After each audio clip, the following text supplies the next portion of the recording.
자, 창세기 29장 18절에서 20절. 자, 제가 봉독하겠습니다. 자, 18절에서 20절입니다. 라반이 말하기를 내가 그대를 다른 사람에게 주는 것보다 내게 주는 것이 더 나으니 나와 함께 있으라 하더라.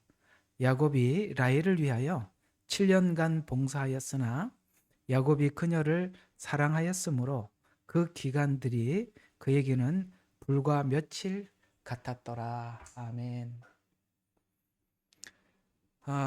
여러분 이렇게 너무 반가워요.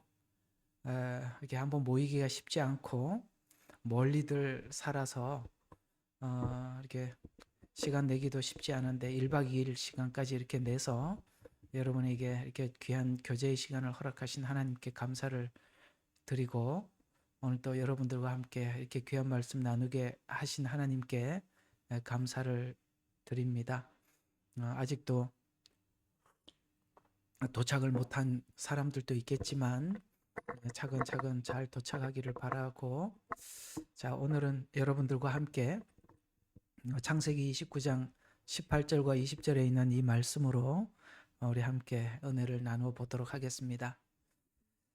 여러분 성경은 항상 하나님께서 자신을 소개하실 때마다 나는 아브라함의 하나님이요 이삭의 하나님이요 그 다음에 야곱의 하나님이라 이렇게 말씀을 하셨죠.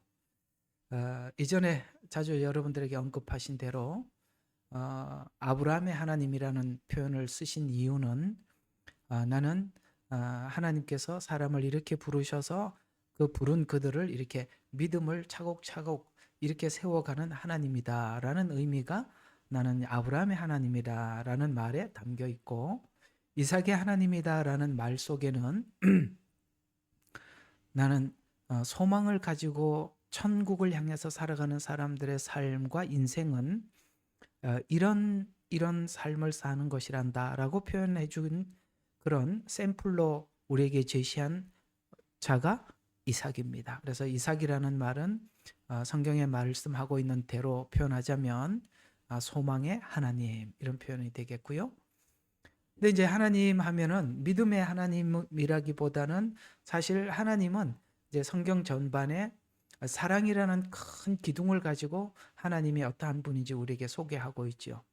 물론 믿음도 우리에게 소중합니다.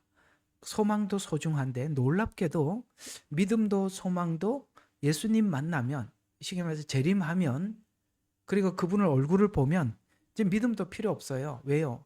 믿던 분이 앞에 와 있잖아요. 소망도 별로 의미가 없어요. 왜냐하면 기다렸던 분을 만났잖아요. 근데 둘이 만나면 이제 예수님과 우리가 더불어 영원히 살 텐데, 그러려면 뭐 하나만 남냐면 사랑만 남아요. 그래서 성경은 그렇게 이야기해요. 믿음, 소망, 사랑, 그 중에 제일은 사랑이라는 말은 믿음도 소망도 예수님 만날 때까지 필요한 것이잖아요. 그죠? 만나고 난 이후에는 믿음도 의미가 없고 소망도 의미가 없어요. 그죠? 하나님과 사랑 안에서 그분을 사랑하고 또 주님이 우리를 사랑하고 내가 주님을 사랑하는 그 관계 속에서 이제 영원히 함께 하는 거죠. 이런 그림들은 우리 사랑하는 청년들이니까 여러분들 좋아하는 여러분들이 정말 기다렸던 어떤 배우자를 만나게 되면 어떤 지금은 하나님께서 그런 배우자를 주실 날이 있을 거다라고 믿고 살죠. 그 다음에 둘이 만났어요. 만났으면 이제는 둘이서 이제 살아갈 미래를 소망하며 꿈꾸겠죠. 결혼식을 했어요. 그러면 뭐만 남죠? 사랑만 남는 거죠. 그 사랑을 가지고 우리가 부부가 함께 영원히 가듯이, 주님 오시는 그날까지 살아가듯이 똑같은 원리겠죠. 여러분들은 지금 아직 짝을 만나지 못한 분들은 믿음 가운데 살겠죠. 그러면 만났으면 미래를 그리고 소망 가운데 우리가 서로 교제하겠죠. 결혼식을 하면 이제는 믿었던 거, 소망, 그걸 넘어서서 오직 두 사람 사이에 어떻게 사랑했느냐라는 이 사랑만 가지고 이제 가정을 꾸리고 그 다음에 한 가정의 엄마가 되고 아빠가 되고 이렇게 돼가겠죠. 그림이 그려지시죠?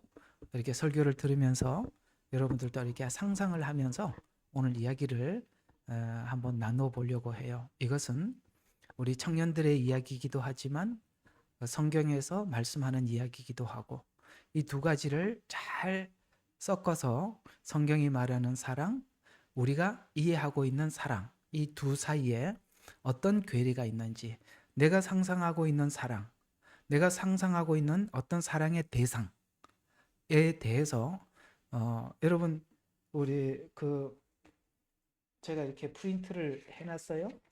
여러분들이 수요일마다 할 거, 뭐 배우자와 결혼, 청년 나눔, 주제, 질문. 첫 번째, 기독교적 배우자 선택. 두 번째, 결혼의 의미와 목적. 세 번째, 건강한 관계와 소통. 네 번째, 기도와 준비. 제가 이렇게 프린트를 해놨습니다. 너무 잘 주제도 잡았고 질문 내용도 아주 쌈박해서 이렇게 프린트까지 해 두어서 우리 청년들에게 어떤 이야기를 할까? 앞으로도 이런 이야기를 주제를 가지고 나눌 텐데, 또 하나는 언젠가는 또 여러분들과 함께 성경적 가치관 속에 있는 사랑이라는 주제를 가지고 우리 인간이 생각하고 있는 사랑의 그림들, 그리고 성경이 말씀하고 있는 사랑의 그림이 과연 일치하나 또 한번 맞춰볼 필요가 있겠죠. 여러분도 나름대로 사랑이라는 정의가 있을 것이고 그림이 있을 것입니다. 그러나 성경이 말하고 있는 사랑과 그림은 과연 나하고 일치하는가라는 관점에서 오늘은 두 가지 다, 이 두 가지 다 우리가 한번 섞어서 설명을 하면서 여러분들에게도 좀 이 성경적 사랑의 개념과 방향성에 대해서 제가 여러분들에게 좀 제시를 해 드리고자 오늘 이 말씀을 전하려고 합니다. 어제 예눈성 문지기방에서 오늘 메시지에 엄청 기대를 한다고 그래서 저도 엄청 부담이 돼서 야 이게 제대로 뭔가 하는 방향을 잡아주지 않으면 안 되겠다. 사실 저는 한 15분 짧게 하고 그냥 여러분들 교제하는데 시간을 좀 주려고 그랬거든요. 근데 그 기대한다는 얘기를 들어서 야 이거 그냥 대충 해서는 안 되겠구나. 그래서 좀 시간을 많이 할애해도 되겠다 싶어서 오늘 조금 이야기를 한번 개념을 좀 잡아서 여러분들이 이 나누는 대화 속에서 또 여러분들이 배우자를 우리가 관찰하는 데 있어서 좀 도움을 줄까 싶어서 오늘 이 주제로 여러분들과 함께 나누어 보려고 하는 것입니다. 자, 성경에 흐르는 가장 중요한 주제가 뭘까요? 바로 당연히 사랑이죠. 믿음, 소망, 사랑 중에 그 중에 제일 사랑이라고 했고, 성경은 하나님은 사랑이시라고 했고, 성경의 주제가 뭐냐라고 했을 때도 누구나 사랑이라고 이야기합니다. 당연하게 사랑입니다. 가장 관심이 있고 또 하나님에 대해서 관찰하는 것이 하나님이 우리를 어떻게 사랑하셨는가라는 부분이죠. 구약을 보면 하나님이 무슨 우리를 사랑한 게 아니라 꼭 뭡니까? 우리 잘못할 날만 기다리고 있는 것 같기도 하고 잘못하기만 하면 그냥 그 자리에서 매를 들고 혼내는 그런 하나님 같아 보이지만 우리가 분명히 고린도전서 13장에는 사랑이라는 그 하나님의 사랑을 쭉 나열을 하면서 사랑은 오래 참고 그 다음에 온유하며 이렇게 나옵니다. 여러분 구약에 있는 이런 것들이 고린도전서 13장과 연결을 해서 보면 분명히 하나님께서 구약 내내 있었던 모든 사건들 안에 하나님의 온유함과 하나님의 기다림과 하나님의 뭡니까? 정말 우리를 향한 변함없는 신실함들이 우리가 구약에서 볼 수 있게 될 때, 정말 성경대로 이런 것들이 얼마나 하나님께서 인간을 향한 진심인가라고 여러분들이 좀 그렇게 보게 된다면 구약을 보는 시각도 분명히 하나님의 사랑이 구구절절히 흐르는 것을 우리가 볼 수 있을 것입니다. 그런 의미에서 제가 오늘 이 시간 운을 떼는 것은 놀랍게도 성경은 사랑에 관한 이야기라고 하면서도 정말 우리가 너무너무 성경이 말씀하고 있는 사랑과 또 다른 개념의 우리가 사랑을 이해하고 이렇게 개념을 가지고 있다는 것을 우리가 좀 많이 생각해 볼 필요가 있고, 오늘 또 여러분과 함께 나누는 이 대화 속에서 이런 개념들이 좀 잘 정돈되었으면 좋겠습니다.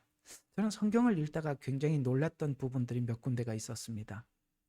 왼뺨을 치면 오른뺨을 돌려달라는 말을 또 도무지 이해가 안 갔고, 그 다음에 원수를 위해서 기도해라 이런 말도 저한테는 너무나도 생소한 이야기였습니다. 원수를 위해서 기도하라? 이것도 되게 생소했고요. 그 중에 굉장히 충격적인 성경이 고린도전서 13장을 보고 몇 번을 읽었습니다. 처음 읽을 때 읽고 또 읽고, 이게 사랑이라고? 이거 내가 생각했던 개념하고 너무 다른데 이게 사랑이야? 하면서 왜 이렇게 사랑을 이렇게 기록했을까? 저는 굉장히 고린도전서 13장을 읽으면서 왜 하나님은 사랑을 이렇게 표현해야만 했을까? 라는 우리 개념과 다른 개념에 대해서 우리가 굉장히 놀랐었습니다. 근데 지금은 이제 다 이해가 갈 것 같아요.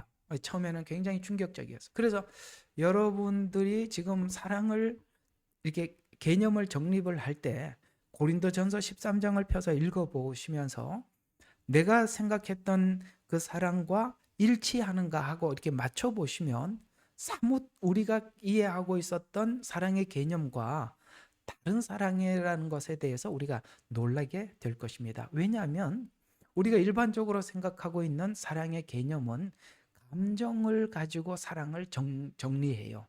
그래서 감정으로 사랑을 정의하다 보니까 사랑 그러면은 우리 마음속에 이런 생각이 가장 먼저 떠오르거든요.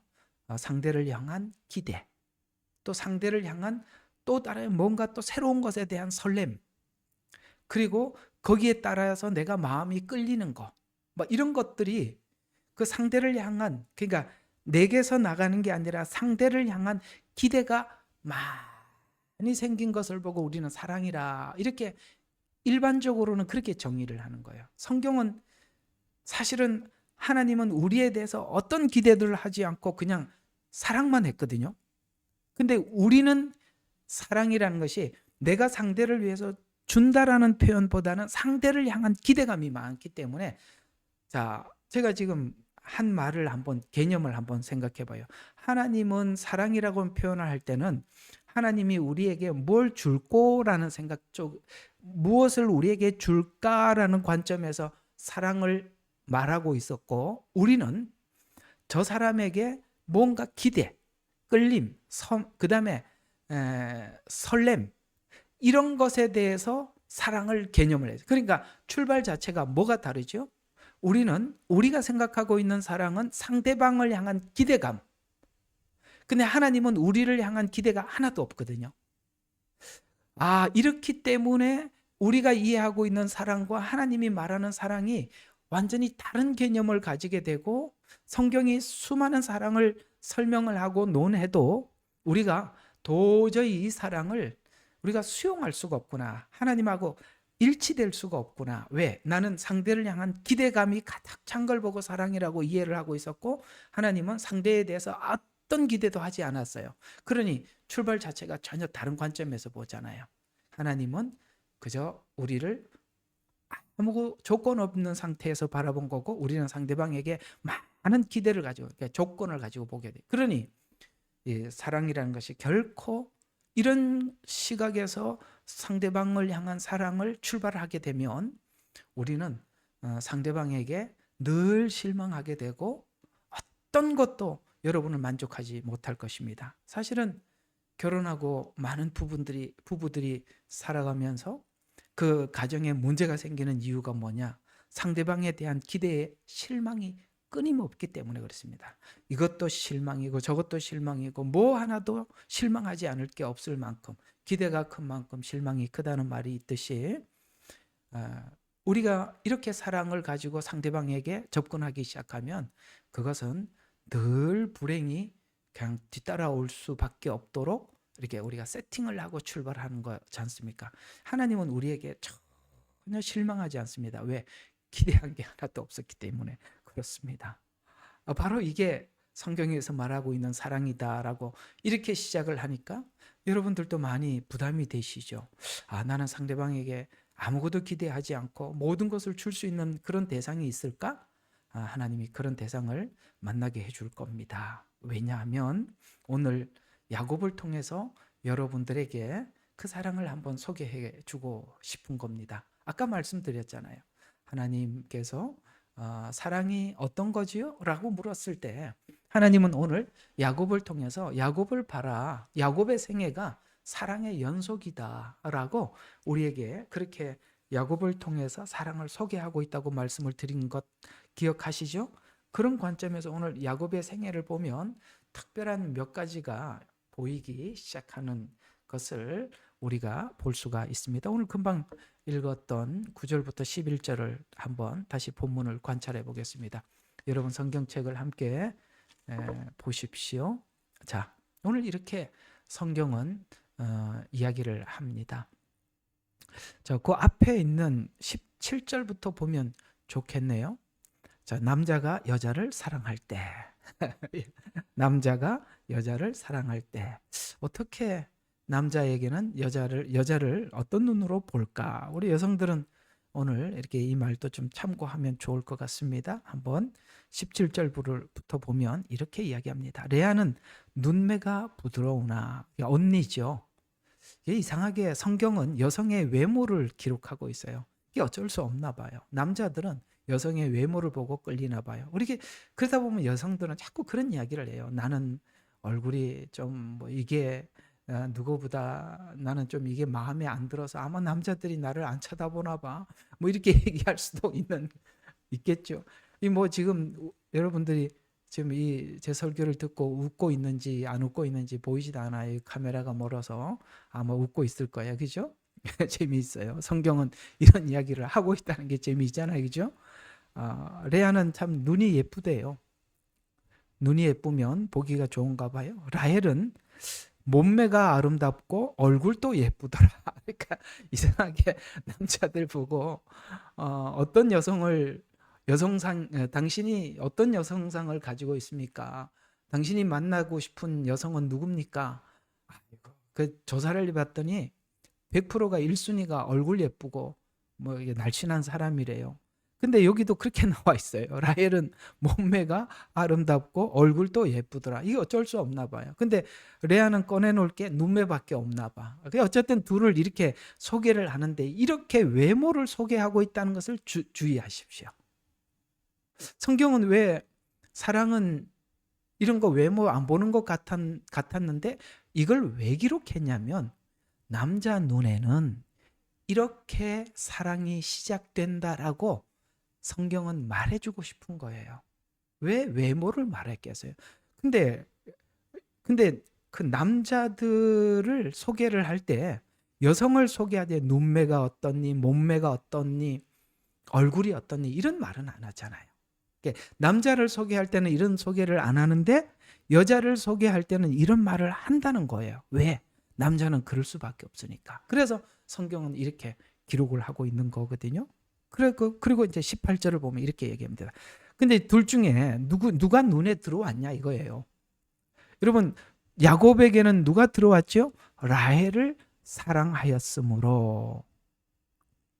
외모를 말하고 야곱은 라헬을 사랑했다. 그러니까 라헬의 뭔가 영적인 것들 본 것도 아니고 아무것도 안 봤어요. 그냥 외모를 보고 야곱은 라헬을 사랑했다. 이게 인간이 아까 말씀드렸던 인간이 사랑을 이해하고 지향하는 것을 성경은 그러지 마 이러지 않다는 것이죠. 인간의 이런 성향과 습성에 대해서 성경은 그대로 이해하고 받아들이고 있다는 거예요. 그래서 사랑하였으므로 자 이제 남자의 반응이 이렇게 나옵니다. 내가 외삼촌의 작은 딸 라헬을 위하여 외삼촌에게 7년을 봉사하리다 하니 자 보세요. 라헬이 7년을 라반이 내가 내 딸을 줄 테니까 네가 라헬을 사랑하니까 내 딸을 얻기 위해서는 네가 7년 동안 봉사해라 라고 말하지 않고 누가 먼저 제안을 했어요? 여기 보니까 야곱이 제안을 했어요. 내가 라헬을 사랑합니다. 그러니까 라헬을 위해서 외삼촌에게 7년을 봉사하리다. 이게 이제 성경에서 말하는 지창금이라는 겁니다. 이게 이제 예수님께서 지창금 한번 말씀드렸죠. 제가 화요일 날 성경 공부 때 말했을 겁니다. 신부인 우리를 사기 위해서 예수님은 자기 생명을 들여서 우리를 샀습니다. 신부를 그리 지창금을. 우리 이걸 보고 이제 중국은 차일리라고 하기도 하고 거기는 지창금이라고 합니다. 이스라엘에는 한국어로는 지창금인데 이스라엘 언어로는 뭔지 제가 기억이 안 나네요. 어쨌든 그걸 지금 제안을 하는 겁니다. 그러니까 내가 그냥 결혼하는 게 아니에요. 7년을 봉사하겠습니다. 라반이 말하기를 내가 그녀를 다른 사람에게 주는 것보다 내게 주는 것이 더 나으니 나와 함께 있으라. 그래 알았다라고 하면서 그 다음 절에 라헬을 위해서 7년간 봉사하였더라. 이렇게 이제 짤막하게 이야기를 합니다. 여기서 지금 하나님께서 우리에게 말씀하고 있는 내용의 핵심이 뭡니까? 남자의 사랑은 이렇게 감정적으로 시작할 수밖에 없지 않냐. 그리고 그 감정적으로 상대를 이렇게 사랑하고 또 이렇게 바라보는 남성들의 이런 거에 대해서 성경은 부인하지 않고 그대로 우리에게 전달을 해 주고 있습니다. 자, 그러면 이 감정적인 사랑이 진심이었냐 아니냐가 그 후반부에 나오는 것입니다. 우리가 서로 간에 만날 때 이렇게 만날 수 있어요. 또 하나는 하나님께서 그런 감정의 시각과 감정을 하나님이 야곱에게 주셨어요. 두 여자가 앞에 있었어요. 그러나 분명히 한쪽은 눈이 예뻤어요. 하나는 얼굴과 몸매가 예뻤어요. 누구에게는 어떤 사람 눈에는 레아가 예쁠 수도 있어요. 누구 눈에는 야곱에게는 반대로 라헬을 그렇게 눈에 들어왔던 것입니다. 그런데 우리가 그걸 아셔야 돼요. 왜 남자에게 그렇게 눈에 들어오게 했을까? 그건 분명히 하나님께서 그런 눈을 주셨기 때문에 그렇다고 생각을 합니다. 이해가 가요? 네. 분명히 야곱의 눈에 라헬이 눈에 들어오게 하나님이 하셨다고 우리가 그 부분까지 인정을 해야 돼요. 그건 그냥 야곱의 취향이 아니라 하나님께서 그렇게 눈을 주셨다라고 하는 겁니다. 그러면 야곱이 그냥 눈이 예뻐서 얼굴이 예뻐서만 좋아했느냐가 아니라고 그 뒤에서 설명을 하는 겁니다. 진짜 하나님께서 우리가 그러잖아요. 눈에 콩깍지가 씌인 거잖아요, 지금. 그죠? 야곱 눈에는 그냥 콩깍지가 씌어서 그냥 너무 좋아하는 거예요. 그래서 자기가 먼저 7년을 봉사하겠다고 그랬어요. 그래서 그것이 진심이었냐라는 부분에서 성경은 이렇게 다시 성경은 29장에서 이 야곱과 라헬의 이야기를 이렇게 풀어가고 있어요. 18절부터 한번 좀 보시죠. 아까 읽었던 18절. 여기 보면 7년을 며칠 같이, 이게 참 중요한 겁니다. 이제 20절을 보면 야곱이 그녀를 사랑했다라고 말합니다. 이 사랑했다라는 말이 뒤에 계속 나옵니다. 어떻게 사랑했는지를. 그래서 감정적으로 그냥 딱 만나서 눈에 들어와서 하는 게 아니라 하나님께서 그런 눈을 주셔서 진심으로 사랑하게 된, 이제 기독교 안에서 세상 사람들이 눈으로 보기에 좋아서 만나면 그건 세상 사람들도 있을 수 있어요. 그러나 하나님께서 그 눈에 들어와서 진짜 사랑하게 된 사람은 이 야곱의 그 인생 뒤편에서 드러나듯이 이게 진심이라고 성경은 말씀하고 있는 겁니다. 그래서 오늘 먼저 이야기하는 것이 오늘 20절이 그겁니다. 그녀를 사랑했으므로 그 기간들이 그들에게 7년이라는 시간이 불과 며칠 같았더라. 여러분 참 이상하죠. 사랑하는 사람들하고 살면 사는 그 자체가 너무너무 이게 그냥 그 자체가 행복하기 때문에 시간이 가는 줄 몰라요. 이게 이상하게도 정말 사랑하는 사람들끼리 만났을 때 나타나는 증상이 뭐냐면 둘이 같이 있으면 지겹지가 않아. 계속 그 시간이 벌써 이렇게 조금 전에 만난 것 같은데 벌써 헤어질 시간이야? 이렇게 되잖아요. 안 보면 또 보고 싶고 또 가서 만나보고 싶고 그리워지고 오늘 야곱에게는 그런 마음이 있었던 거예요. 우리 옛날 우리 연애했던 이야기를 좀 할까요? 우리 이제 같은 교회를 다녔기 때문에 예배를 마치면 저는 집이 굉장히 멀리 살았고 여기는 이제 교회 바로 옆에 살았어요. 그러면은 예배 마치고 그러면 예배 마치고 저희 교회 같은 데는 늦게 마치거든요. 끝나면 9시 반 10시에 성가대 연습 둘이 같이 하니까 성가대 연습 마치면 밤 10시예요. 그러면 이제 시내 버스가 끊어지잖아요. 먹자까지 그냥 버스 정류장에 갔다 집에 갔다가 서로 바래다주고 이러다 마지막 헤어지기 싫어서 그렇게 살다가 결혼을 하니까 이상하게 저희 사모님이 집에를 안 가더라고. 그래서 그때서야 이 결혼을 한 게 맞구나. 그때 알았어요. 결혼하니까 집에를 안 가더라고요. 이런 것처럼 정말 사랑하는 사람의 만남과 삶은 오늘 여기 7년을 보냈는데 어떻게 7년이라는 시간이 긴 시간임에도 불구하고 뭐라고 이야기합니까? 불과 며칠 같았더라. 그렇습니다. 사랑하는 사람 만나면 이런 마음이 들 거예요. 왜 며칠 지나지 않는 것 같이 짧게 지나갔을까요? 그 사랑이 야곱이 라헬을 사랑했던 사랑이 신실하다는 겁니다. 흔들리지 않는다는 것이고 행복하다는 것입니다. 그런데 오늘 여기 본문에서 뭔가 한 가지 좀 이런 게 여러분 들 거예요. 라헬과 레아가 야곱에게 어떻게 생각했다라는 말은 없어요. 그렇죠? 라헬의 감정을 기록하지도 않았고 레아의 감정을 기록하지도 않았고 오직 누구 이야기만 쓰고 있죠? 기록하고 있죠? 그렇습니다. 야곱이 그 라헬을 바라봤을 때 감정, 그 다음에 그것만 성경은 기록을 하고 있어요. 에베소서 가보면 그렇게 이야기하죠. 남편들아 아내 사랑하기를 주께서 교회를 사랑한 것 같이 하라. 그렇습니다. 이 남자에게 아내를 사랑하라고 했어요. 그리고 하나님이 그 사랑할 마음을 주셨어요. 그러니까 그 사랑이 진심이었고 변함이 없었어요. 그래서 그렇게 라헬을 위해서 봉사하는 게 힘들지 않는 거예요.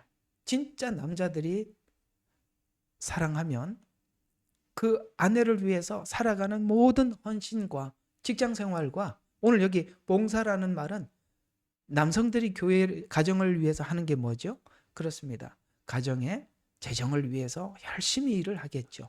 그것이 힘들지 않다는 거예요.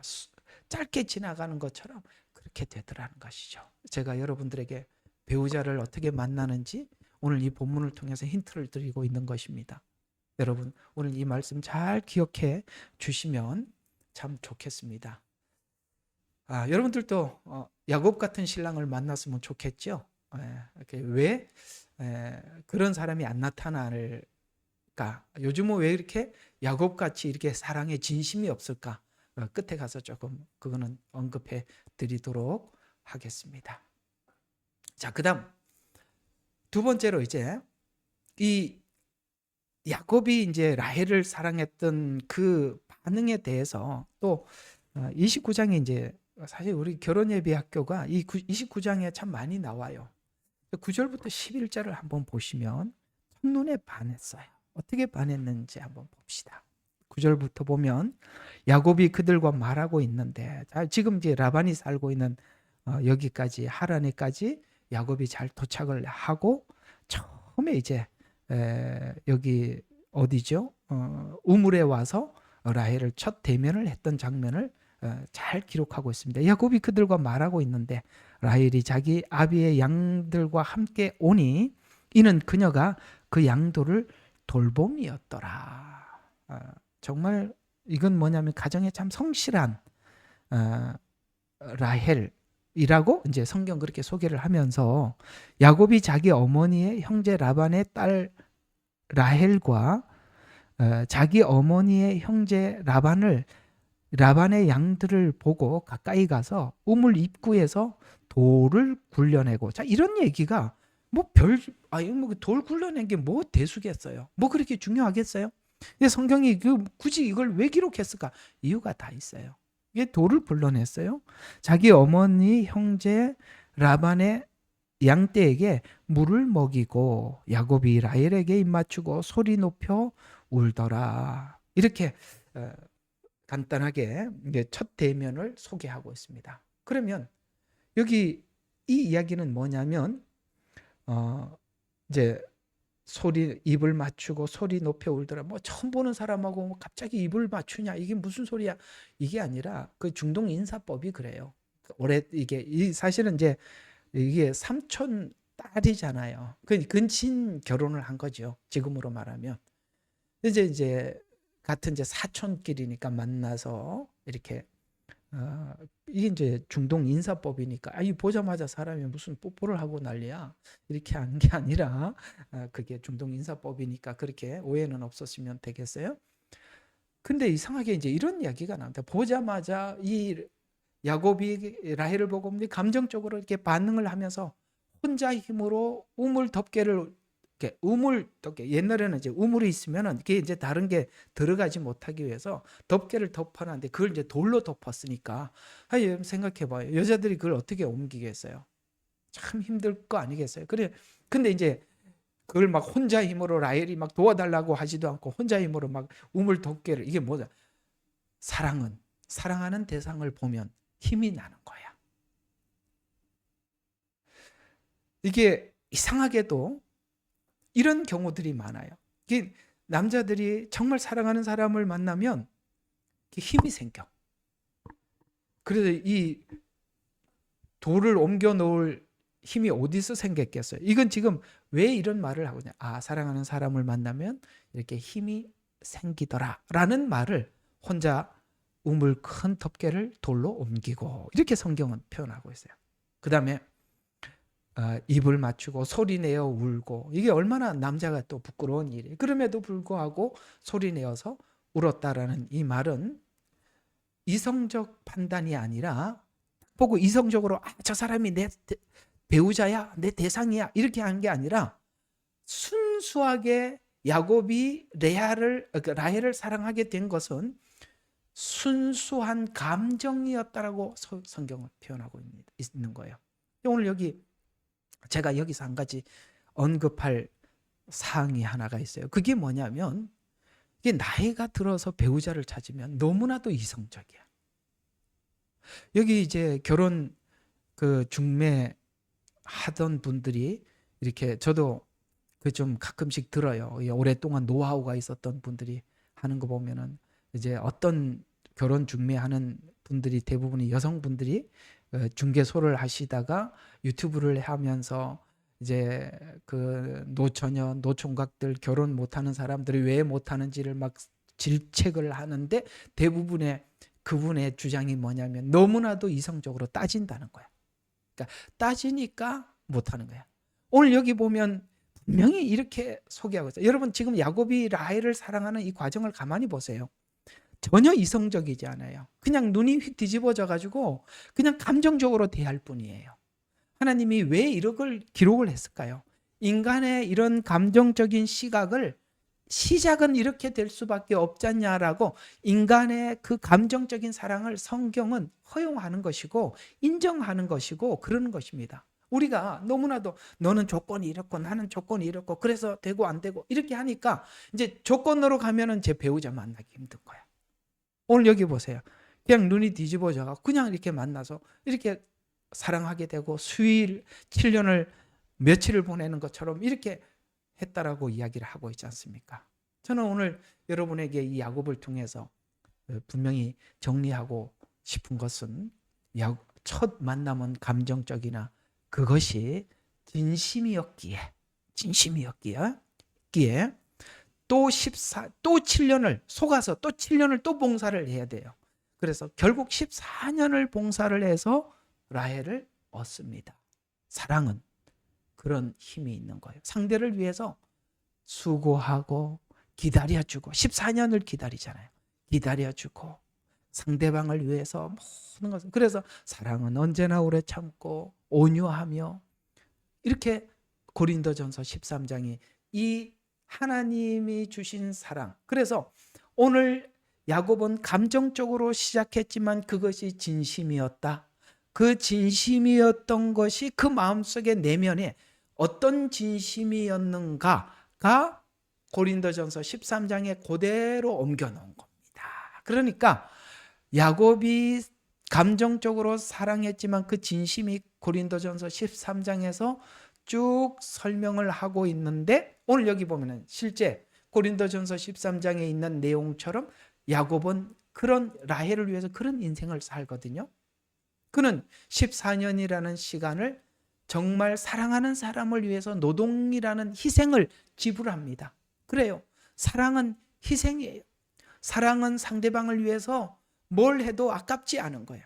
그리고 14년이라는 시간을 또 7년을 기다리고 견디잖아요. 고린도전서 13장에 그걸 말해주고 있잖아요. 사랑은 견디는 것이다. 사랑은 기다리는 것이다. 이런 말들이 고린도전서 13장에 기록되어 있죠. 어때요? 야곱의 생애와 맞물리지요. 고린도전서 13장은 야곱이 14년 동안 봉사하면서 라헬을 어떻게 생각했는지를 그 조목조목 우리에게 나열을 해 주고 있는 것입니다. 자, 그래서 우리는 오늘 이 야곱의 생애와 라헬과의 만남을 통해서 우리가 성경이 전달하고 싶은 것은 뭘까요? 여러분, 사랑은 빨리가 아니라, 그 순간 감정으로 확 느끼는 빨리가 아니라, 그 사랑이 진심인가는 오래 가는 문제라는 거예요. 근데 요즘은 뭐예요? 그거 보면 무슨 사랑이라고 그러지? 그렇게 만나갖고 확 끝나버리는 거? 불같은 사랑이라고 그러나?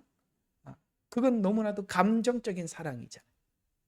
성경이 말하는 사랑은 그런 육체적이고 감각적인 것이 아니라, 시작은 그렇게 될 수가 있지만 하나님께서 만나게 하신 그 만남은 진심이어서 상대를 위해서 오래 참고 기다려주고 희생할 줄 알고 그러는 것이다 라고 오늘 야곱의 이야기와 고린도전서 13장을 접목을 해서 우리에게 이렇게 전달해주고 있는 것입니다. 그래서 야곱의 마음속에는 고린도전서 13장에 있었던 이런 내용들이 라헬을 향해서 그대로 녹아 있었던 것이죠. 그러면 우리가 한 군데 더 볼 필요가 있어요.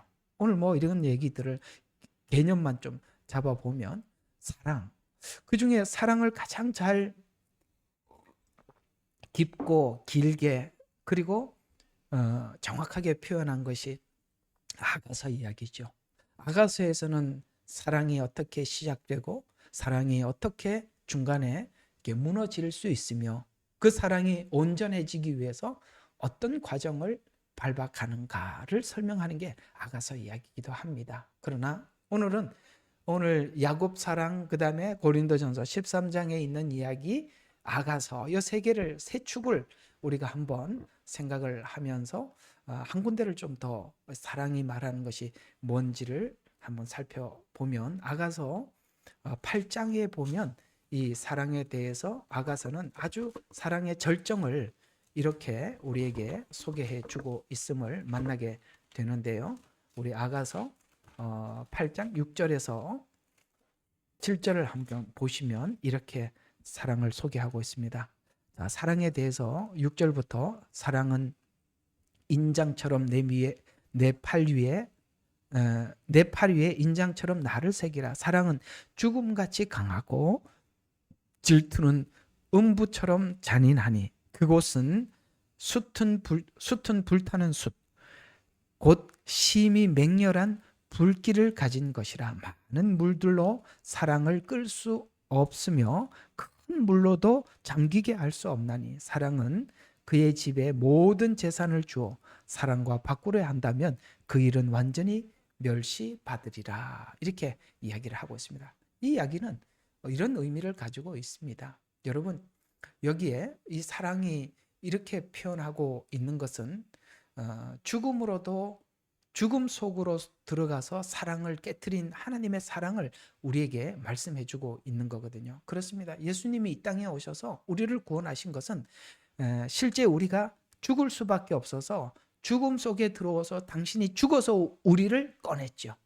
사랑은 무엇하고도 타협할 수 없는 것이다. 사랑은 바로 무엇하고도 타협할 수 없는데 그것이 비록 죽음이라 할지라도 이렇게 표현하고 있는 그 죽음이라고 할지라도. 그래서 우리가 가끔씩 영화를 보면 국경을 넘어가고 죽음을 불사하고 이런 사랑들의 이야기를 우리는 보면서 야, 사랑의 힘이라는 것이 죽음도 갈라놓을 수 없는 거구나라는 걸 우리가 알 수 있는 것처럼 그렇습니다. 주님이 우리를 향해서 그랬고 우리 또한 주님께서 하셨듯이 그런 마음을 가지고 있고, 오늘 여기서 성경이 이야기하고 싶은 것은 여러분의 생애 속에서 부부가 만나서 이렇게 진한 사랑을 하며 살아가기를 원하시는 것입니다. 그래요.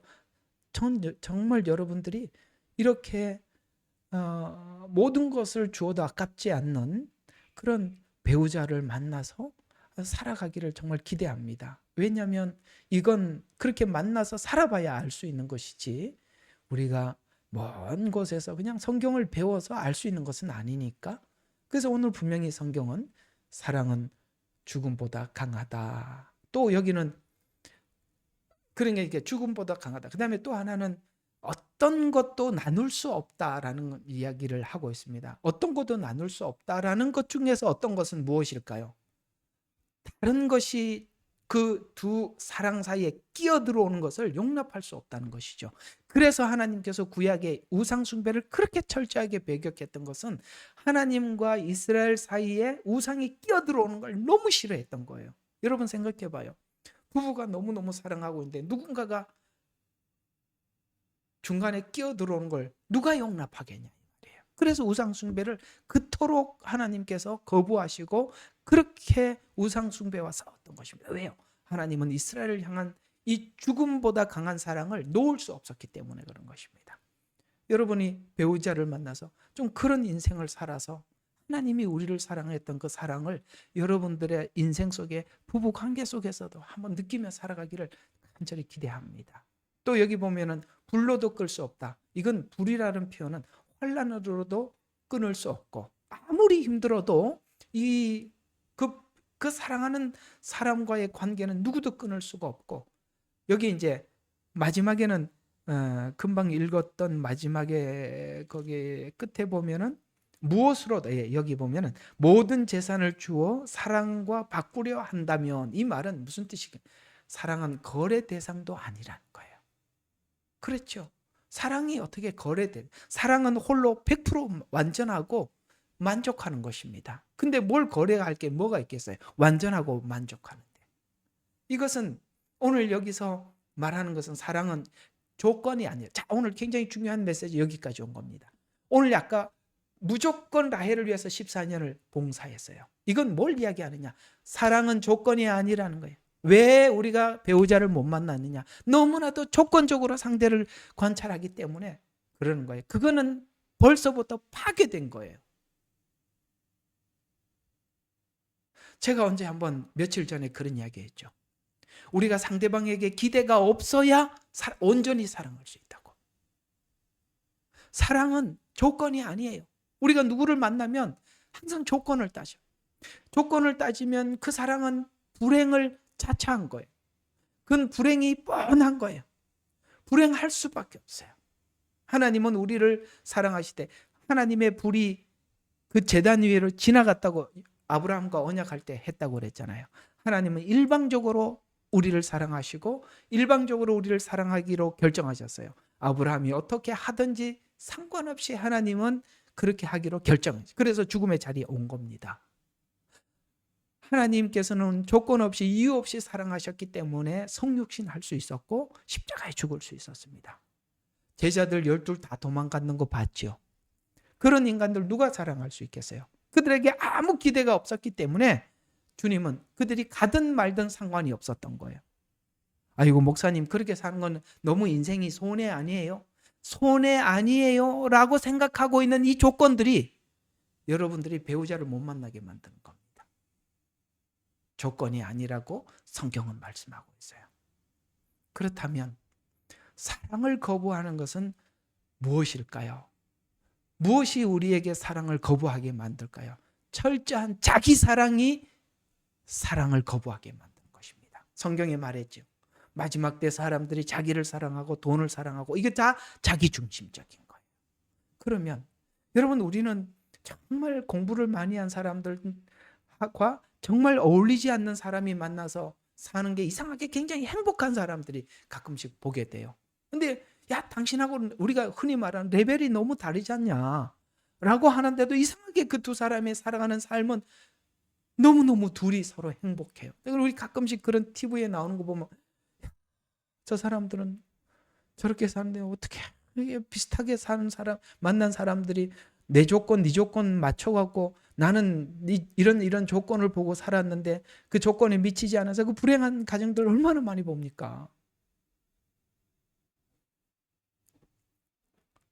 성경이 말씀하고 있는 사랑은 개념이 달라요. 우리는 굉장히 뭡니까? 계산적이고 철저하게 자기중심적이지만 성경은 전혀 상대방을 향해서 어떤 기대도 하지 않아요. 그게 성경의 절정인 요한복음 3장 16절이 하나님이 세상을 이처럼 사랑하사, 이처럼이 뭡니까? 조건 없이 독생자를 주셨으니 이렇게 말씀하고 있죠. 이걸 조금 더 우리에게 밝히 설명하는 것이 로마서 5장 8절이 우리가 아직 죄인 되었을 때 그렇습니다. 죄인을 사랑했어요. 조건이 하나도 없잖아요. 죄인이 뭐 하나라도 괜찮은 게 있어야지. 죽으셔서 자기에 대한 사랑을 확증하였느니라. 이 말이 라헬이 레아를 그렇게 대했다라는 것입니다. 사랑은 그런 것이죠. 그래서 오늘 사랑을 이렇게 얘기하고 있습니다. 사랑은 대가를 위해서 무엇을 해주는가가 아니라 내가 상대를 위해서 무엇을 내어줄 수 있는가라고 성경은 말씀하고 있습니다. 그러면 이제 예수님은 우리를 사랑하셨어요. 그러면 하나님 우리를 사랑한 사랑이 좀 뭔지 구체적으로 하나 설명해 주면 안 돼요? 라고 묻는다면 하나님이 우리에게 좀 대답해 주는 게 사마리아인 비유지 않습니까? 사마리아인 비유는 어떤 내용이죠? 그렇습니다. 사마리아인은 지금 다 죽어가고 있어요. 그에게 어떤 기대도 할 게 없어요. 죽어가고 있다니까요.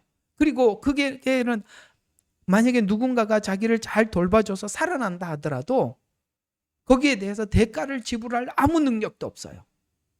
그러니까 쉽게 말해서 그 사람은 자기를 도와준 사람에게 무엇도 해줄 수 있는 형편이 아니에요.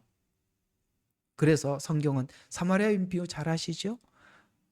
예루살렘에서 여리고로 내려가다가 강도를 만나서 거의 반 죽게 되는데 뭡니까? 제사장도 지나가고 그 다음에 뭐죠? 이거 생각이 잘. 하여튼 지나가다가 선한 사마리아인이 예, 잠깐만.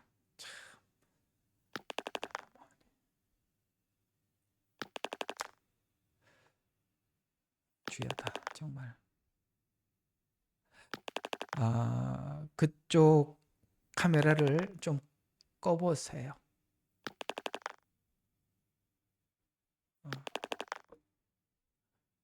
주여다. 잠깐만요. 이게 지금 예.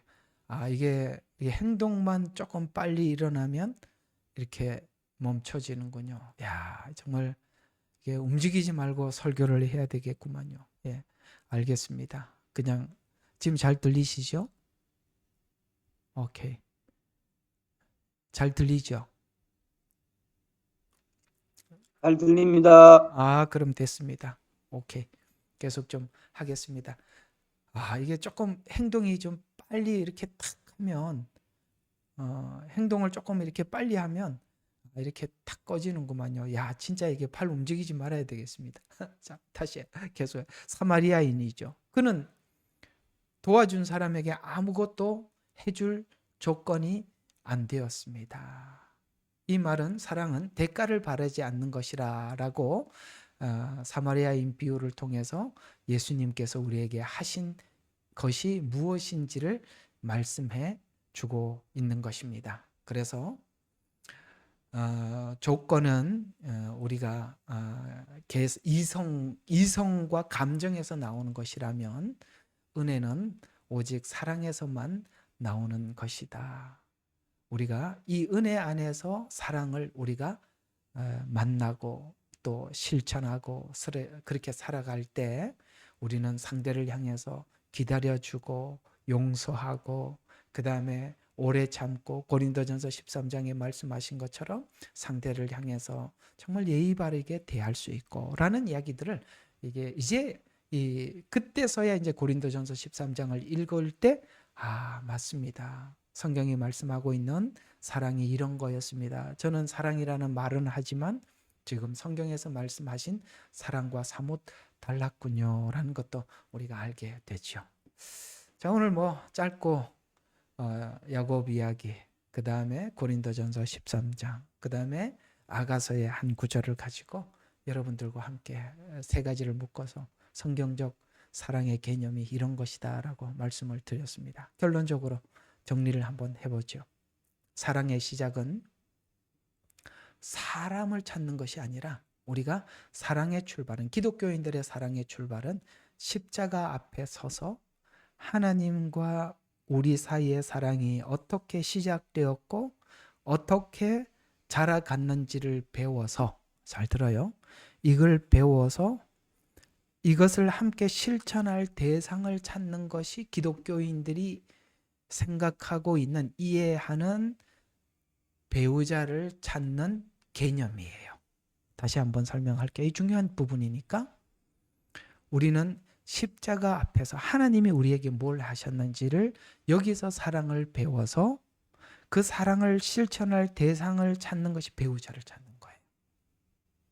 우리는 내 마음에 드는 사람을 찾으려고 하지만 성경은 분명히 하나님이 주신 사랑의 기독교인들이 어떤 배우자를 찾아야 할까요? 라고 물었을 때 하나님은 오늘 이렇게 대답해요. 넌 그 사랑을 여기서 배워라. 하나님과 너 사이의 사랑에서 배워라. 그리고 그 실천할 대상을 찾는 것. 이것이 바로 기독교적 배우자를 찾는 사랑의 방법이다. 이렇게 말씀하고 있어요. 그렇게 만나게 해준 사람은 오늘 여기 보면 하나님이 이 만남을 어떻게 주선했다고요? 야곱과 같이. 하나님께서 누구예요? 야곱의 눈을 뒤집어서 그 두 사람이 이상하게 라헬과 레아를 보면서 둘 다 외모를 설명해. 하나는 눈이 예쁘다. 하나는 몸매와 얼굴이 예쁘다. 누구에게는 아까 말씀드렸던 거예요. 누구에게는 눈이 예뻐 보일 수도 있어요.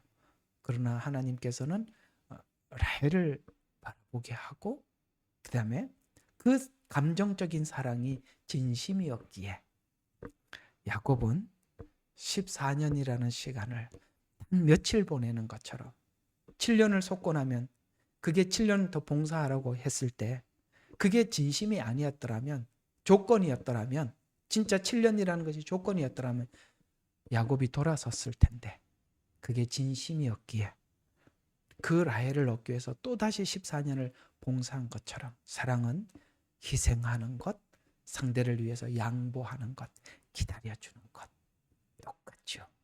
이게 기독교 사랑이구나. 그렇습니다. 여러분, 우리가 외로워서 또 위로받고 싶어서 내 안에서 뭔가 채워지지 않아서 또 누군가에게 인정받고 싶어서 사랑을 구한다면 이건 기독교적 사랑에서 말하는 사랑에서 출발하는 것이 아닙니다.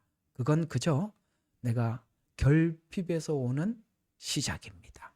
그러면 여러분, 사랑은 거래가 되는 거, 조건이 됩니다. 우리는 그렇게 살아가는 불행한 가정들을 많이 봅니다.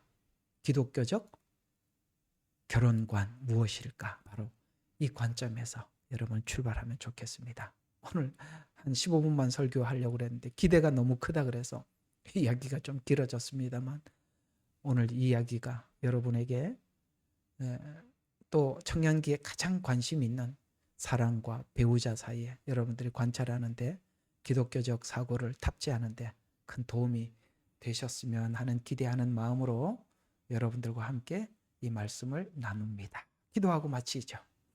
하나님, 오늘은 야곱이 그 사랑을 어떻게 가졌으며 그 사랑을 어떻게 진행을 해 왔었는지를 오늘 창세기 또 고린도전서 13장 그다음 아가서 8장을 통해서 우리가 단촐하게 살펴보았습니다. 아버지 하나님, 사랑은 이타적인 것에서부터 출발하는 것이랍니다. 이기적인 사랑은 조건이 될 수밖에 없고 그 조건은 불행할 수밖에 없습니다. 왜냐하면 인간은 완전하지 않기 때문에 그렇습니다. 우리는 서로의 부족함을 용납하고 받아들이고 그것이 온전해지기까지 서로가 기다려주고 인내하는 그런 사람을 서로 만날 수 있도록 오늘 야곱이 라헬을 만났던 것처럼 그런 만남을 하나님 허락하여 주시옵소서. 예수님 이름으로 기도드렸습니다. 아멘.